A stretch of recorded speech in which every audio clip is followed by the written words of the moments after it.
New TV Telugu.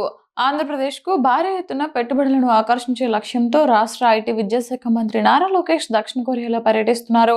ఈ పర్యటనలో భాగంగా ఏపీని ఆవిష్కరణలు, తయారీ రంగంలో అగ్రగామిగా నిలపాలనే లక్ష్యంతో ఆయన కీలక సమావేశాలు నిర్వహిస్తున్నారు. ఒక కుటుంబం ఒక పారిశ్రామికవేత్త నినాదంతో రాబోయే 5 ఏళ్లలో 20,000 స్టార్టప్లను ప్రోత్సహించి తద్వారా 1,00,000 ఉద్యోగాలు సృష్టించడమే తమ ప్రభుత్వ ధ్యేయమని లోకేష్ స్పష్టం చేశారు.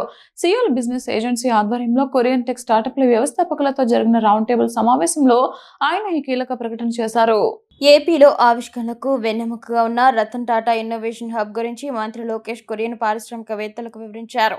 అమరావతిని ప్రధాన కేంద్రంగా చేసుకుని విశాఖపట్నం, తిరుపతి, అనంతపురం వంటి నగరాల్లో ప్రాంతీయ కేంద్రాలతో ఈ హబ్ పనిచేస్తుందని తెలిపారు. టాటా, ఎల్ఎన్టీ, జిఎంఆర్, అదానీ వంటి దిగ్గజ సంస్థల భాగస్వామ్యంతో దీనిని ప్రపంచ స్థాయి ఇన్నోవేషన్ కేంద్రంగా తీర్చిదిద్దుతున్నట్లు చెప్పారు. ఆలోచన రూపకల్పన, ఇంక్యుబేషన్ వంటి కార్యక్రమాల్లో పాలు పంచుకోవాలని కొరియన్ స్టార్టప్లను ఆయన ఆహ్వానించారు. ఇప్పటికే వేదిక ద్వారా 2,500కు పైగా స్టార్టప్లకు, 5,200 మందికి పైగా పారిశ్రామికవేత్తలకు మద్దతు అందించినట్లు గుర్తు చేశారు.